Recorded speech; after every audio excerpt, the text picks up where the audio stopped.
Here on the North Moor, near Cranmere Pool, on this great blanket bog, you're about as far as you can get from the motor car, crowds and urban noise. This is a place where many rivers and streams begin. In fact, there's no other place in England that can compare with this for giving birth to so many important rivers. Rivers like the Teign, Tor, Tavy, Oakmont and East Dart. I come here because I like the loneliness. It registers as a physical presence. I can feel the ache of it in the sunlight, the wind, and the air around me. I also come here because this is where my favorite river is born, the Dart. Now, most people come to enjoy this river further downstream, at the celebrated beauty spots, where they don't have to go very far from their cars, where they can always be in a crowd. So, if the spirit of Dartmoor is available to these people, then it's in a diluted urban form. So for me, this is the place.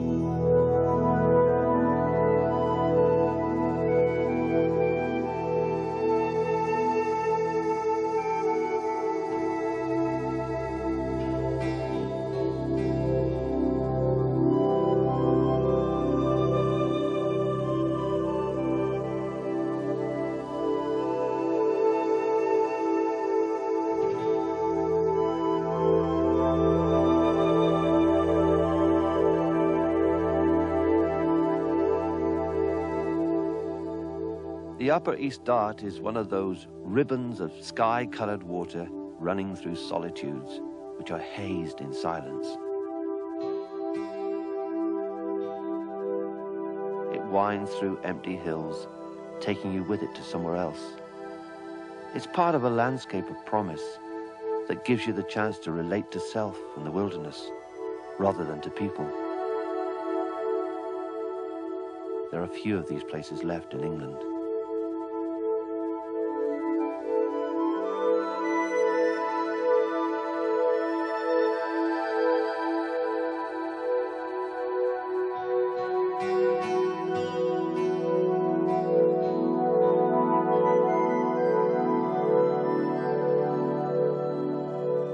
At Post Bridge, complete with the moor's most famous clapper bridge, people take over again and the summer holiday rituals dominate.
My name's Ian Mercer. I lead about 50 folk called the National Park Authority's servants. The National Park Authority has existed since 1951. It was set up because society decided that places like Dartmoor, and there are 9 others in the country, ought to have some kind of special protection. And the duties of my masters are to not only protect the natural beauty, it says in that 1949 language, but enhance it, some God-given power, some civil servant thought up, and to promote its enjoyment. In fact, of the great block of annual visits, more than 2/3 of them are Devonians. And to many of them, particularly Plymouthians, it's their moor. You know, it's the back garden, it's the recreation place that Grandad introduced them to.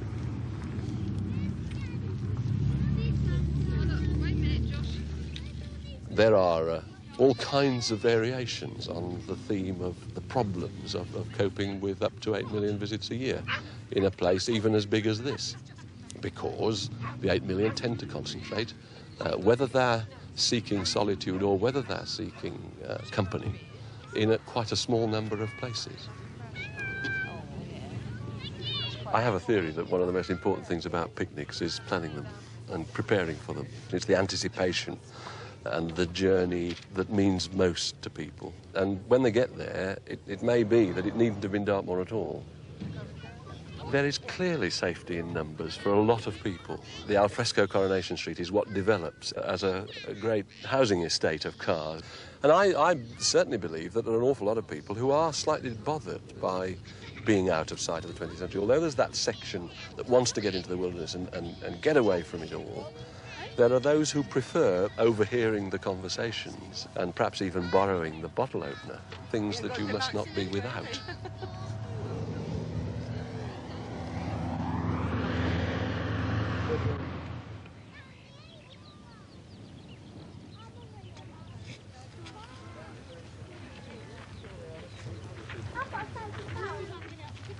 There's a school of thought that says the more people you can keep happy on Haytor and at Dartmeet, the less pressure there is on the wilderness.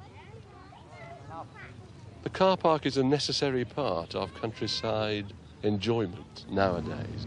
Modern living is brought out into the country by a hell of a lot of people who come to the countryside. Their car is a moving security thing, isn't it? It's home moving.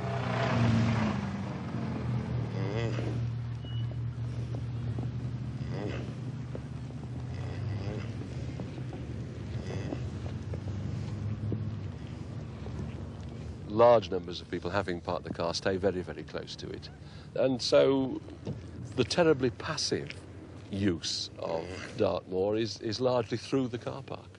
The terribly active use is by walking a very long way from your car and out of sight of the 20th century if you can.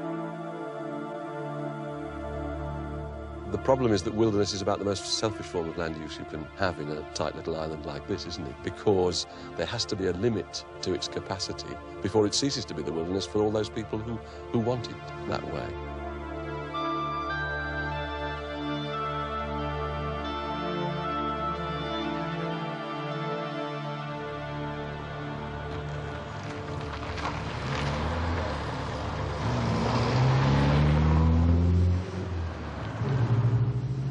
I've never been in this part of the world before, and you see it on television and hear about it. It's just a curiosity just to have a look. It's not even moving, is it? It's just stuck there, and it's nothing. Like, even the animals are just not even moving, are they? If you look from here, nothing's happening over there, is it? Just you got that mist and that hill, and then that's it. When you're coming across the moors of the animals, and it's just so beautiful, and then you just come across something like this, it's just difficult to believe it's even there, isn't it? You know, you see them in pictures and things like that, but actually seeing one, I suppose it's different. Like when there's an accident, you know, and people come and crowd around the body. Why do people go to bullfights? Why do people look at anything that's morbid or depressing? I suppose we all get some sort of kinky pleasure out of it, thinking there's someone else in there, not as free as us. Coupled with the bleakness of Dartmoor and the plainness of that place, it looks a terrible place to go to. You know, we've got the children as well, and one of them's just a bit naughty, and we mentioned it's entirely possible you could end up in a place like that if you're not too good. Well, it's just my weird sense of humour, I think. I said, you must get out and I'll take a photo of you in front of the prison. I don't suppose for a moment we think we can see inside. Not for a second. know, you think you'd see people with their arms hanging out the window or something like that when you look through your binoculars, but there's nothing there. You can't even hear a noise or nothing. But we're going to drive off now and most probably have a cup of tea and a scone somewhere, you know what I mean? And they're just stuck in there, aren't they, doing nothing. Ponies, pixies and the prison were what Dartmoor meant to most people, most of the 8 million. You know, the pixies bit is either your red and white things that are bought for the garden or some myth that this is the sort of place where there are little people that we've never seen. There are people who've come into the shop. Oh, thank God for the pixies. They were very pleased to get off the moor and be brought down here and guided down here.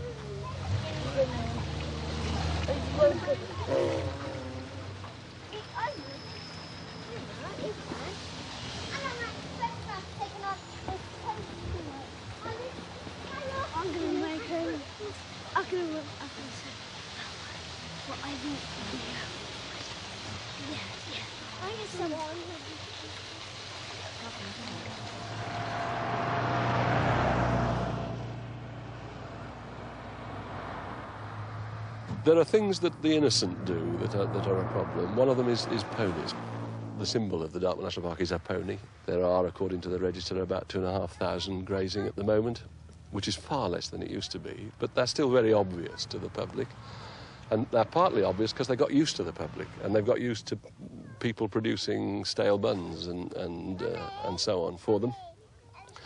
And they come and stand by the roadside. The problem about feeding ponies, if you're just a visitor, is that you actually attract the pony to the car park or the roadside, worst of all, and he stands there waiting for the next bun, and he'll stand there in the night, and he'll get knocked down, and that's sad.